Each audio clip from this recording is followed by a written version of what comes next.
Thursday edition of Morning Scone presented by Brock, the Batters Orthopedic Clinic, Hudco Roofing, HudcoRoofing.com. Do business with someone you know, Hudco Roofing, HudcoRoofing.com. Hope your Thursday's off to a great start as the Matt McMahon era of LSU basketball is. So the Tigers get a win in the debut of the Matt McMahon era, so very cool to see that. It was certainly not perfect. Now, full disclosure, T-Bob and I were doing Scone and Tea at Oliver Twist last night. We started at 7. The game started at 7. So I really only caught. I had the stream up on my Surface, but was trying to do a show and kind of keep an eye on it. So I know they really struggled to gain separation throughout the game. And Kansas City, I think we were all expecting a blowout. LSU was a 22-point favorite. Kansas City was coming off of a loss to Division II Lincoln University out of Missouri. And the Tigers ended up winning 74-63. So an 11-point win. Pretty cool. Justice Hill banked in a buzzer beater at the buzzer at half. I don't know that LSU trailed in the ball game. Like, I picked it up on the stream when they were a few minutes in, and LSU was up like 5-2 or something like that. So I don't know if they ever trailed in the game. But Adam Miller had 18. Great to see him out there. Of course, Adam Miller's the Missouri transfer who, they were counting on to play a huge role last year towards ACL in practice, but battled his way back. Had entered the transfer portal, decided to come back to LSU and play for Matt McMahon. He had 18. KJ Williams, we talked about him, reigning Ohio Valley Player of the Year. Came in from Murray State. He had a double-double with 14 and 13. So a lot of what you're going to expect. Justice Hill had 13.7 assists for LSU. So it was nice to see, man. I think one of the things we got to keep in mind is, LSU. By the way, LSU never led. Mwani hit a 3 to open the game, and LSU never trailed. So nice to see. I think what we'll learn in time, and I'm not trying to go too deep into basketball. I get it. That a lot of folks are so focused on football and the fact that Saturday LSU's playing Arkansas. LSU's playing Arkansas 2 days, but I think the early part of this season, it was very intentional the way Matt McMahon built his schedule, was to give his team time to gel and hopefully win some games along the way. It's not that different from what Will Wade did in his first season. So, you have to realistically look at your roster. Excuse me. And the fact that, you only returned 3 players from a year ago. You have 10 new players on this roster. So scholarship players. So, it's going to take time for them to figure out who's your best 5, who's best coming off the bench, what rotations are best playing with each other on the floor. And so that's why they loaded up with Kansas City. Then they got Arkansas State. They're going to play UNO, Illinois State, Wofford, UT Arlington. They get Wake Forest, NC Central, Winthrop, East Tennessee State, and then conference play. So I'm pretty sure that Wake Forest is the Holiday Classic thing. Or is that Wofford?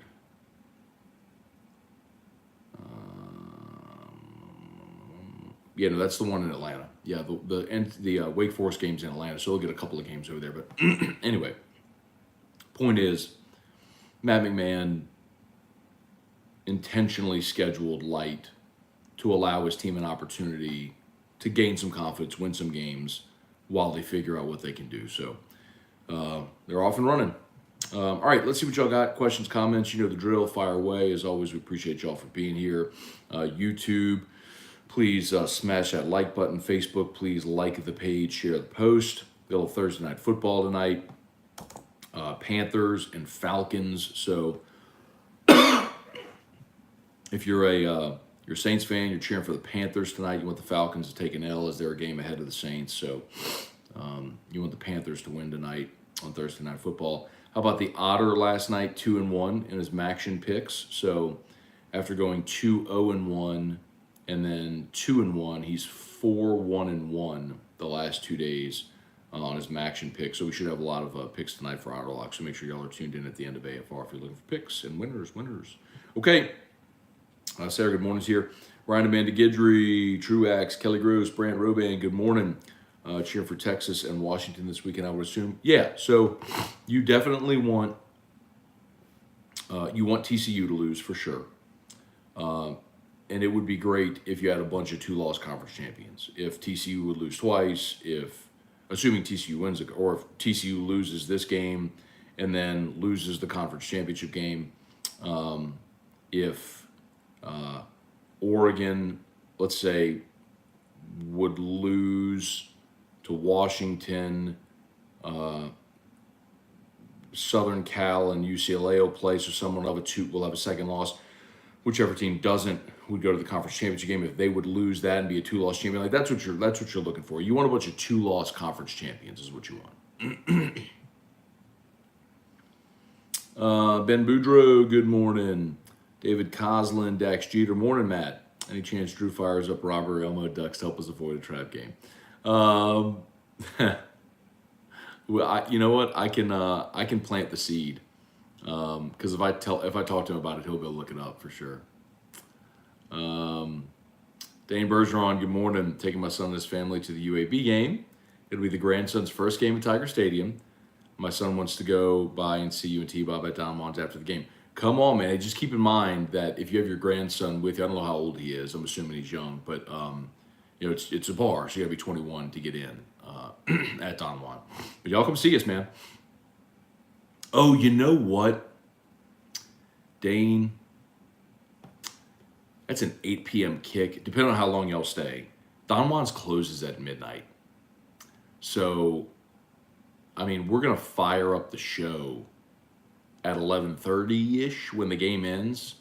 So the bar's only going to be open for about 30 minutes while we're live. So that's the 8 o'clock kickoff kind of screws everything up, man. I hate to say that. But if y'all want to plan around it, like if y'all leave early or whatever, want to come see us for a little bit, come on. But once we start the show, it's like headsets on. We really can't hang until after we're done with the show. But would love to see you, man. Jason H., good morning. Yeah, man, bad news birds win again. Pels beat the Bulls last night. A little tense down the stretch, but Herb had a big day. Good to see him finish it. Y'all, I'm sorry. Like in the mornings now, I'm battling like a little bit of sinus stuff. So in the mornings, I've had, like when I wake up, I have this cough and this nasal drip, so my apologies. I know it's disgusting. Nobody wants to hear me suck phlegm and cough while you're having your coffee, so I apologize. Trivia Carter, good morning. Tim Gotro, good morning. Don't know if I should thank you or curse you for showing Yale practice videos. Hilarious cringe. Bryant Irwin, morning, Matt. Do you think this could be a game we could eventually break away and get some young guys reps? Or do you think it stays close to the end? Maybe something like the Ole Miss game. Here's the thing, Bryant. Arkansas has had a disappointing season, obviously. At one point earlier, they were top 10 in the country, which I told you that weren't a top 10 team. That's why they're the Arkansas frauds. And I'm perplexed why the last 2 years pollsters have bought Arkansas early in the season. But anyway.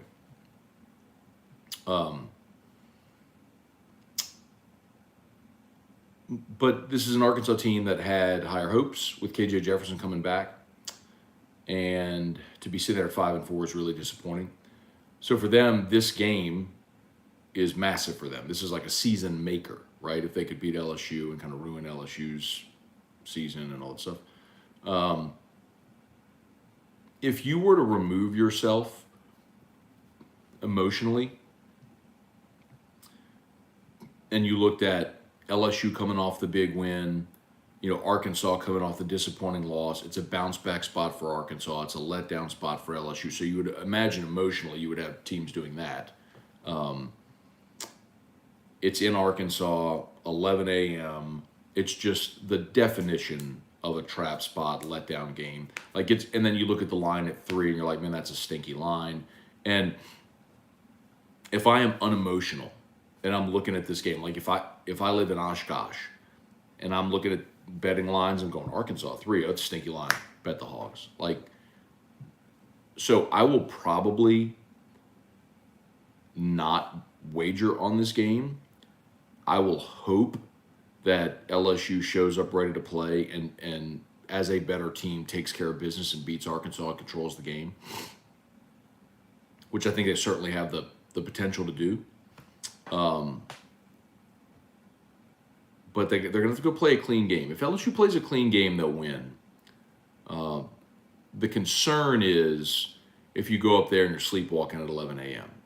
You know, you're muffing punts, you're putting the ball on the ground, you're blowing coverages, that sort of stuff. You're kicking balls out of bounds. So I don't know, man. I don't know. I don't think this is one of those games, Brian, where you're getting young guys reps. But I want to keep in mind also that this season has been about getting young guys reps. I mean, you got 2 freshmen starting at tackle. You got a true freshman tight end. You got a true freshman linebacker who's playing a ton.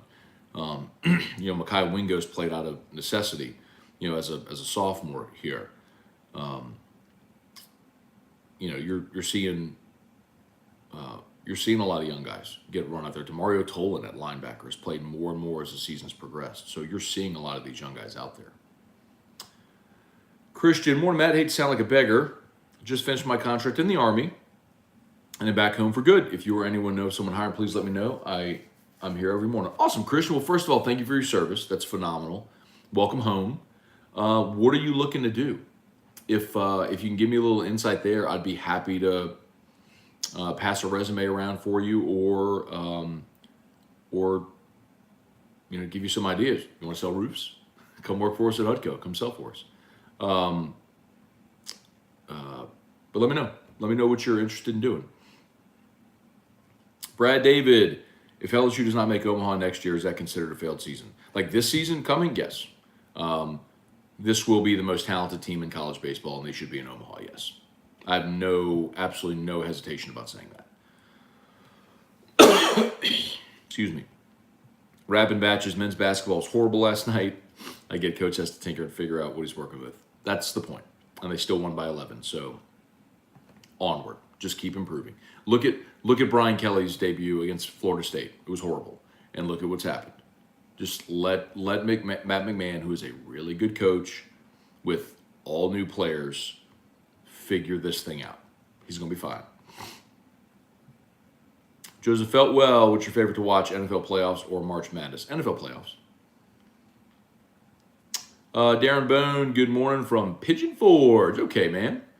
Reed Rule, good morning. First Thursday night football game of the year I won't be betting on. Literally no idea where to start with Falcons-Panthers. Well, Reed, I'll make a suggestion. Be with us today on AFR at 4:30.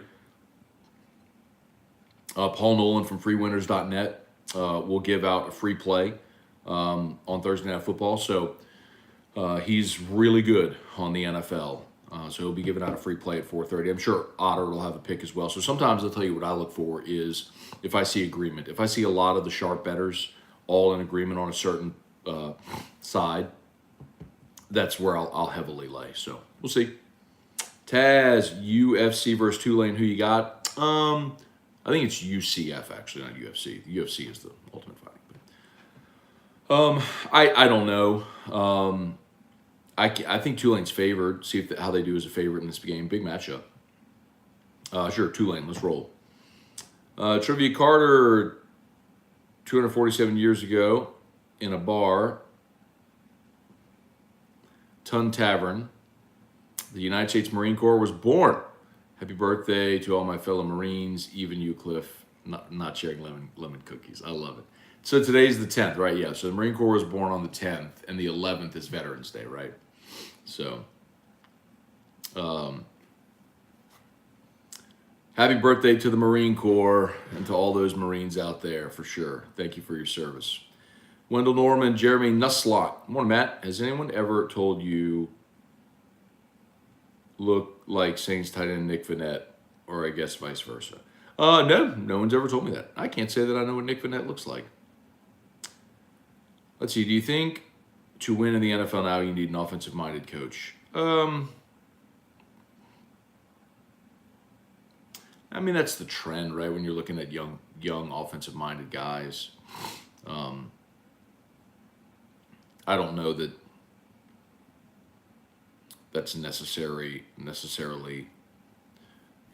binary. I mean, Bill Belichick's a defensive guy, so I mean, he wins plenty. I mean, I think you have to have a. I think to win at the highest level, you have to have a great quarterback, and so if you have an offensive-minded coach who knows how to groom that quarterback, that is sort of, I think, the key. Paul Forrest, what's up? Dax Jeter, did the 38-17ers just know something before everyone else did? No. They thought LSU would win 38-17 because they were just blindly loyal to their team. But teams are allowed to improve, which is very impressive. Now, the key for LSU moving forward is continuing to play good football and don't assume that you're just going to roll your helmets out there and beat teams because you can't. Brent Roban. I'm going to be hated up here in Knoxville if we win the SEC championship game, leapfrog Tennessee for the college football playoff. Big ask. We'll see. Kyle DeVille, morning, Matt. Can't wait for LSU versus Arkansas. Man, I know I've not been the biggest Brian Kelly supporter. After the Bama game, I commit I was wrong. I'm all in as BK for our coach. Kyle DeVille, if you weren't a Brian Kelly supporter, what's wrong with you? Like, I don't get. I didn't know that there were people out there that weren't Brian Kelly supporters. That's kind of bizarre. I mean, like, literally every piece of evidence you have suggests that he's a guy that's been a great coach over the span of 3 decades everywhere he's been. And LSU finally has a grown-up in the room. Like, why wouldn't you be on board with that? Michael Cook, Ryan Thibodeau. Can we get an update on Gamecoin?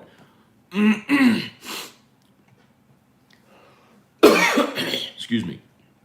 It's been a couple of months. The platform is still just close. It is close, Ryan. I mean, and close is a relative term. What we're trying to not do is put out dates because as the development process goes, if you miss a benchmark date through potentially no fault of your own, then you see what happens. So I can tell you this, the news of this week with what happened with FTX, I think is even more stabilizing for Gamecoin, considering what Binance did. For those that don't know, FTX is a crypto exchange which is on the verge of collapse because its founder, SBF, is a bad guy and was fudging financials, and it's why, in part, I never ever owned any FTT tokens. I'd never had money on the FTX exchange. I know people can say, well, how does that happen? And I'm like, well, how did Enron end up owning the naming rights to the stadium in Houston and duped people out of their retirement? I mean, same with Madoff, right? I mean, come on. It's you have bad characters in all phases of life. But Binance was going to step up and buy FTX, buy the exchange. And after due diligence, pulled out of the deal. So remember, Gamecoin is a BP20 token, which means it's on the Binance Smart Chain. So Binance did a very sound structurally thing in vetting FTX and saying, yeah, no, not interested. That's not good for our business. And it's actually stabilized Binance to show, they're not leveraged in any way with their own token, which is what FTX was. I'm getting really deep in the weeds with all this. But anyway, like their token wasn't any of their collateral. They have no debt, and they had other assets as collateral for the exchange. So, I mean, you can feel confident knowing that you're on the Binance Smart Chain, which is in part why Gamecoin is built on Binance Smart Chain. But yes, the platform is coming.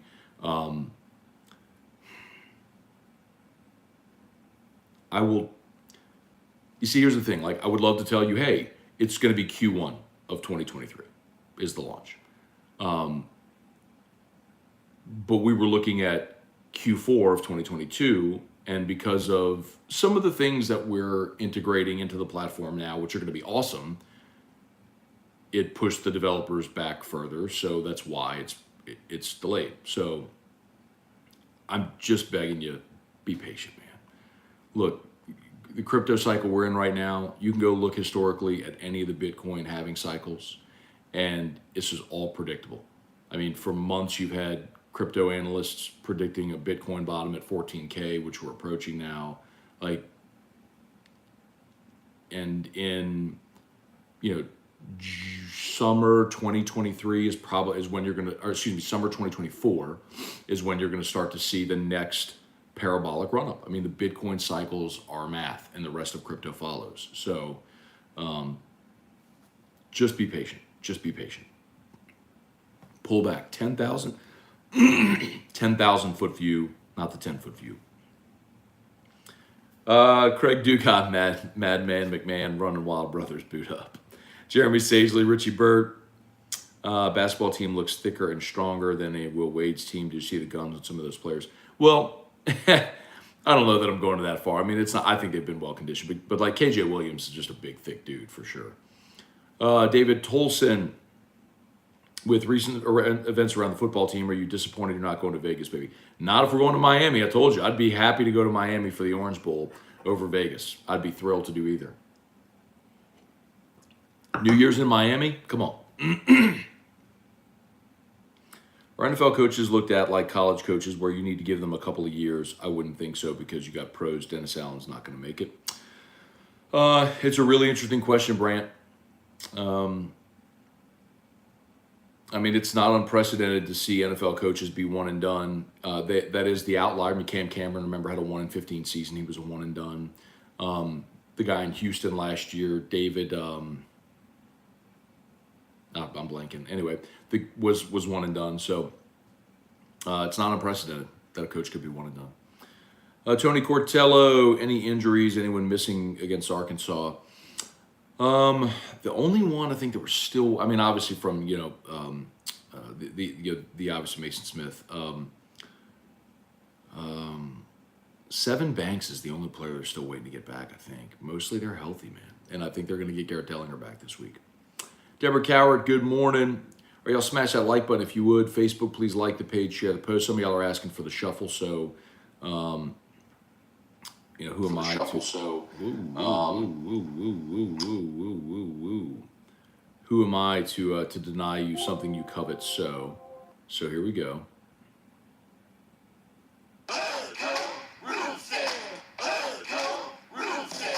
When you need a roof, call someone you know. Scone, Ontario. All you need is HUDCO. Call HUDCO Roofing. 364-1007.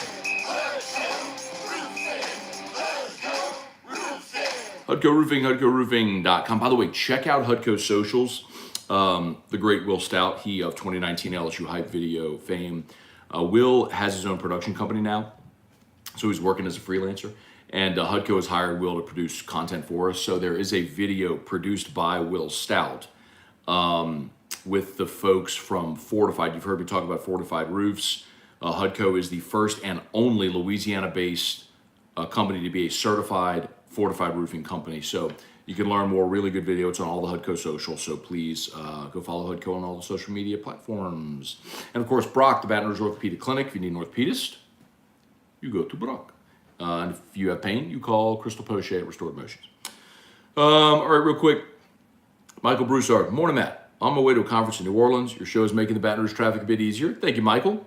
Samuel Smith, basketball team looks a little sluggish. They'll get there. Don Juan Jose. Morning, Matt. Anything you seen that you didn't like from the LSU game last night? I didn't get a chance to watch. Candidly, I didn't get to watch every single minute of the game because I was doing Scone and T. But generally, I just want more consistency, and they'll get that when they get their lineups and rotation set. Dalton Barnett, morning, Matty. Reggie Bush, Saints jersey was my first football jersey to ever own. With all the NIL money these days, do you think Reggie Bush would ever get his Heisman back? I hope that he would. I would not count on it because it's the Heisman Trust that would have to do that, and I don't know that they will. Weston Weaver, Marcus Washington, Brian Penton, good morning. Kyle Milliken. Morning, Matt. Is that a pearl snap? What's a pearl snap? I don't know. Oh, this? No. These are just buttons. Bill Gallion, Brian Kelly has changed the way OT is played. Because he went for it? I don't think so. There's lots of coaches that go for it in the first OT, especially since now after you have to go for 2 in the second overtime, and after the second overtime, you're just playing 2-point conversion. So the way that the thing that's changed overtime is the way they're structured overtimes. Oh man, it's 8:00. Drew's backpack's beeping. I gotta go. Brian Williams got to play Arkansas like we played Bama. Can't sleep on them. What do you think about the Colts hiring Jeff Saturday? I'm floored, as everyone else is. It certainly feels like they're tanking. Bilbo asked, Matt, are you worried about the Alabama hangover? This team has been accustomed to experience going to the Arkansas weekend. No, and I've mentioned it a little bit. My opinion is the Alabama hangover was a Les Miles thing. You never had that with Ed Orgeron. Ed Orgeron, honestly, he won every year against Arkansas until last year. When they lost 16-13 in overtime. That had nothing to do with Alabama and everything to do with Ed Orgeron benching Max Johnson after one series. So I think largely that hangover was a Les Miles era thing where Les would build up the Bama game so much, and when inevitably you would lose and you had lost the tiebreaker to Bama, your SEC West championship opportunities were gone. It was very deflating. I think that's what happened. I think there's an adult in the room now, and Brian Kelly. Damn, sorry, y'all. And Brian Kelly's done a really good job of getting his teams up to play week to week. So, okay, I got to go. Thank you for the questions. Thank you all for watching. YouTube, please smash the like button. Subscribe to the channel. Facebook, please like the page, share the post. Y'all have an awesome day. LSU Daily's already live. AFR at 3, and we'll see you. Peace.